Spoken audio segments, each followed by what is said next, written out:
on va voir comment factoriser ces polynômes de degré 3 en utilisant la méthode Dorner. Avant tout, que ce soit la méthode Dorner, division euclidienne, coefficient indéterminé, tu dois d'abord chercher la racine évidente ou encore appelée la racine éventuelle ou bien les zéros du polynôme. C'est-à-dire, tu dois chercher un nombre que tu remplaces ici, ici et ici afin que tout ceci donne 0. Si tu trouves ces nombres-là, c'est ces nombres-là que j'appelle la racine évidente. Donc, on doit chercher. Maintenant, comment faire pour trouver la racine évidente?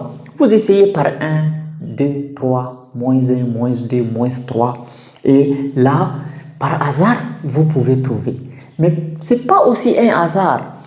Ici, il est évident que par 1, ça ne marche pas. Parce que quand je remplace ici par 1, moins 9, moins 18, ça ne donne pas vraiment 0. Donc, j'essaye ici par 3 voire. Voilà. Donc, on va dire cherchons la racine évidente. Cherchons la racine évidente. Voilà. Cherchons la racine évidente. Donc, on va essayer par P de 3. On remplace là où il y a X par 3. Donc, P de 3 égale 3 au cube plus 2 fois 3 au carré moins 9 fois 3 moins 18. Donc, 3 au carré, ça me donne 3 au cube, pardon, ça me donne 3 fois 3 fois 3 qui nous donne 27.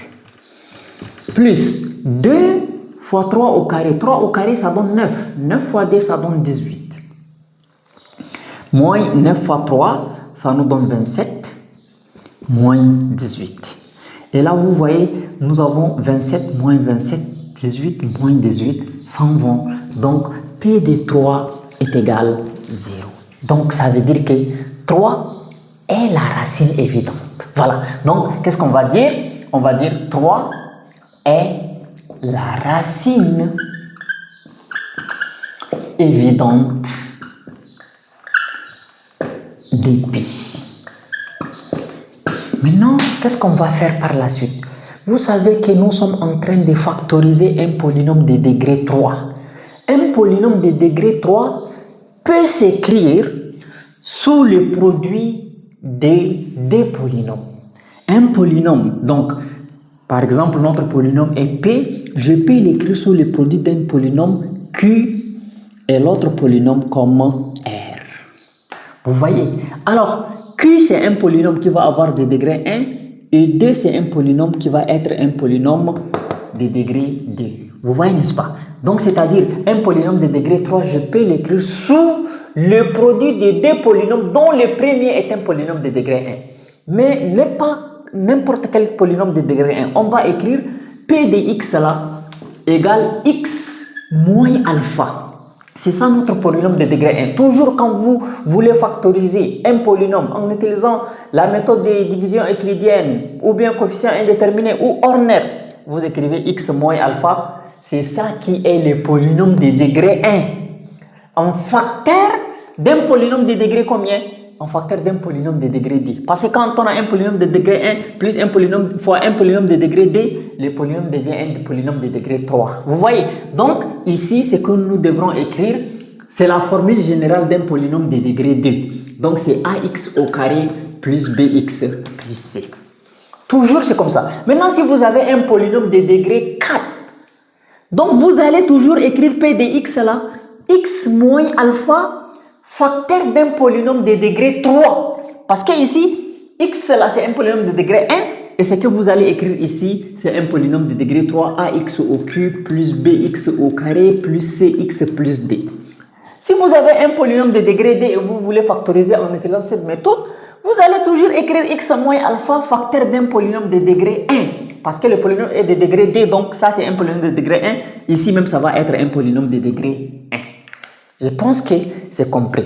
Bien, maintenant à partir de ces niveaux, qu'est-ce que nous allons faire? Alpha, c'est quoi? Alpha est la racine évidente. La racine évidente.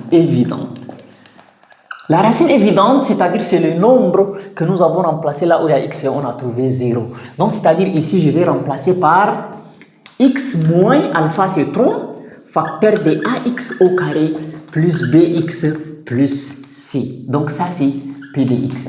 Maintenant, qu'est-ce qu'on cherche? On va chercher a, b et c parce que ça c'est la toute première factorisation. On a un polynôme de degré 3, donc c'est-à-dire on va l'écrire comme ça. Après, on va prendre le polynôme de degré 2, même on va factoriser. Donc, on va utiliser les tableaux d'Horner pour chercher A, B et C. Donc, cherchons A, B et C en utilisant les tableaux d'Horner, n'est-ce pas? Donc, Horner. Le tableau d'Horner, c'est un tableau qui a 3 lignes. Donc, c'est un tableau de 3 lignes. Et les colonnes dépendent des degrés des polynômes. Si on a un polynôme de degré 3, vous allez faire 4 colonnes. Un polynôme de degré 4, vous allez faire 5 colonnes. Un polynôme de degré 9, vous allez faire 10 colonnes. Vous voyez? Donc, ici, une colonne, 2 colonnes, 3 colonnes et 4 colonnes parce que le polynôme est un polynôme de degré 4. Au milieu, vous allez faire une petite case ici sur laquelle vous allez mettre la racine évidente. La racine évidente ici, c'est 3. Vous écrivez 3. Vous voyez? Bien, maintenant, qu'est-ce qu'on va écrire ici? C'est le coefficient de x au cube, les nombres collés avec x au cube. Il n'y a rien. C'est que c'est 1. Donc, on écrit ici 1. Ici, vous allez écrire dans la deuxième case le nombre collé avec x au carré. C'est 2. Ici, vous allez écrire le nombre collé avec x, c'est moins 9. Et là, vous allez écrire les moins 18 ici. Maintenant, comment est-ce que le tableau marche? Donc, toujours le premier nombre là, vous le faites descendre ici. 1, écrivez 1. Si c'est 10, écrivez 10. Le premier nombre, écrivez-le. Maintenant, comment remplir cette case? Pour trouver les nombres qui se trouvent dans cette case, le nombre que vous avez mis en bas là, vous les multipliez par la racine évidente. 1 fois 3. 1 fois 3, ça donne 3. Donc, vous mettez 3 ici. Maintenant, ici, vous allez faire la somme 2 plus 3. 2 plus 3, ça fait 5. Vous écrivez les 5 ici. Le nombre que vous avez mis ici, vous multipliez par la racine évidente. 5 fois 3, 15. Je les mets ici. Maintenant, je fais moins 9 plus 15. Moins 9 plus 15, ça fait moins combien? Moins 6. Plus 6, pardon, c'est pas moins 6. Ça fait plus 6. Donc ici, 6 fois 3. 6 fois 3, ça me donne 18. Les 18, je les mets ici. Moins 18 plus 18, ça donne 0. Déjà, on a trouvé le nombre qui est ici, c'est A, ça c'est B et ça c'est C. Est-ce qu'on se comprend? Donc, c'est-à-dire notre polynôme P de x là est devenu, donc j'écris P de x. P de x égale x moins 3 facteur de ax au carré, donc c'est-à-dire ici, facteur de A c'est combien? A c'est 1, donc 1x au carré, c'est x au carré, plus bx, donc b c'est combien? C'est 5, donc plus 5x, voilà, plus 6. Plus 6. Vous voyez, de cette manière, donc nous avons déjà trouvé en fait la première forme factorisée. Mais ce n'est pas fini parce que x au carré plus 5x plus 6 là, on peut encore factoriser. Donc là, je vais effacer ici. Je prends mon polynôme p de x qui est égal x moins 3 facteur de x au carré plus 5x plus 6. De cette manière.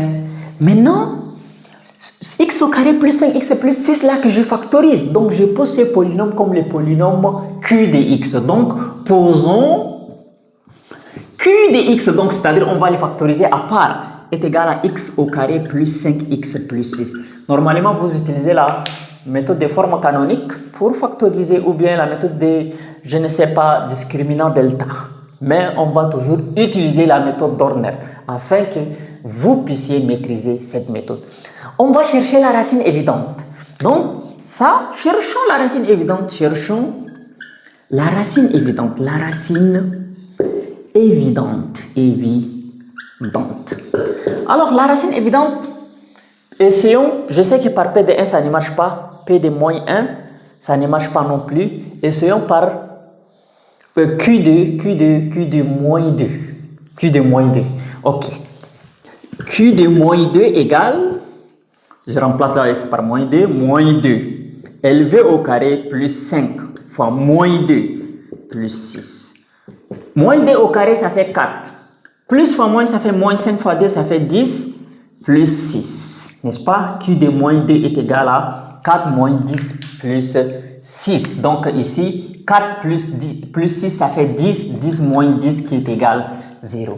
Ça veut dire qu'ici, moins 2 est la racine évidente. Moins 2 est la racine évidente de Q.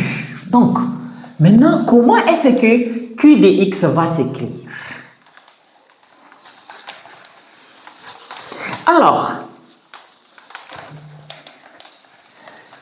Q de X va être écrit sous le produit de deux polynômes. Parce que ici, Q de X est un polynôme de degré D. Donc, on peut l'écrire sous le produit d'un polynôme de degré 1 et un autre polynôme de degré 1. Mais le premier polynôme de degré 1, c'est X moins alpha, toujours. Et le deuxième polynôme de degré 1, on prend la formule générale d'un polynôme de degré 1, c'est AX plus B. Et qu'est-ce qu'on fait? On utilise toujours Horner pour déterminer A et B. Vous savez que alpha, c'est la racine évidente. Et la racine évidente. Vous voyez, n'est-ce pas? Alors, je vais dire Q de X égale X moins alpha.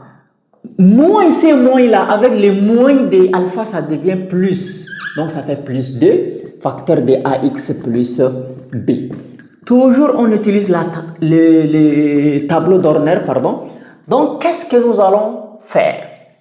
On va faire un tableau de 3 lignes. Voilà, de 3 lignes et de combien de colonnes? Et de 3 colonnes. Pourquoi? Parce que le polynôme est un polynôme de degré D, donc on fait 3 colonnes. Ici, on va écrire la racine évidente. C'est combien? C'est moins 2. J'écris moins 2 ici. Alors là, c'est le nombre collé avec x au carré, c'est 1, je l'écris. Le nombre collé avec x, c'est 5, je l'écris. Le nombre à côté, c'est 6, je l'écris. Donc, c'est-à-dire ici, le 1 là, je le fixe ici. Vous voyez, toujours le nombre qui est ici, je le fixe. Maintenant, pour trouver le nombre qui est là, je multiplie 1 fois moins 2, ça fait moins 2. Et là, je fais 5 moins 2, c'est égal à 3, j'écris ici. Et là, moins 2 fois 3, ça fait moins 6. Et 6 moins 6, ça donne 0. Vous voyez, n'est-ce pas? Alors là, A, c'est le nombre qui est ici, B, c'est le nombre qui est là. Donc, on a trouvé notre Q de X égale quoi? X plus 2 facteur de AX plus B. AX, le A, c'est combien? C'est 1. Donc, ici, c'est 1. Donc, ça donne X seulement plus B. B, c'est combien? B, c'est 3. Donc, plus 3. Vous voyez, j'ai déjà factorisé Q de X égale X plus 2 facteur de X plus 3. Maintenant, Q de X, là, je remplace par sa valeur ici. X au carré plus 5X plus 6, là. Tout ça, là, c'est ça sa forme factorisée. Donc, ça veut dire, j'efface ici, je vais dire P de X égale X moins 3 facteur de X au carré plus 5X plus 6. Mais X au carré plus 5X plus 6, c'est ça la forme. X plus 2 facteur de X plus 3. Donc, X plus 2 facteur de X plus 3. Et voilà, nous avons factorisé notre polynôme du 3e degré en utilisant la méthode d'Horner. Si la vidéo t'a plu, n'oublie pas de la partager, de la liker, de t'abonner à la chaîne afin de ne plus rater nos prochaines vidéos. Merci.